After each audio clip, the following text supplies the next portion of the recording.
আসেন বন্ধুরা একটা নাস্তিকের ফেসবুক আইডির সাথে পরিচয় করিয়ে দেই। সকলকে অনুরোধ করব ওই আইডিটাকে রিপোর্ট মারার জন্য। ১ম এ ফেসবুকের সার্চ বারে যাবেন। এরপরে এখানে সার্চ করবেন নবীজি হযরত মুহাম্মদ সাল্লাল্লাহু আলাইহি সাল্লাম এই যে আমি সার্চ করেছিলাম।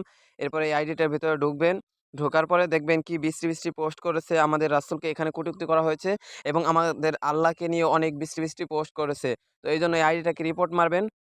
এবং এই ভিডিওটা বন্ধুদের কাছে বেশি থেকে বেশি শেয়ার করে দিবেন যাতে সকলের বিরোধিতা করতে পারি। এই আইডি একটা আগে খোলা ছিল, ওইটা রিপোর্ট মারার পর হয়তো ডিলিট করে দিছে। আবার নতুন করে এই আইডিটা খোলা হয়েছে। এভাবে তাদের কথা তাদের একটা পোস্টের মাধ্যমে বোঝা গেছে যে আমরা যত আইডি রিপোর্ট মেরে এভাবে ডিলিট করব, তারা তত আইডি খুলতে থাকবে।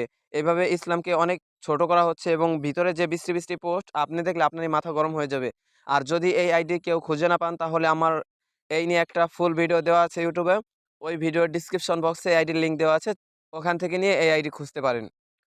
তো সকলকে অনুরোধ করব এই আইডিকে রিপোর্ট মারার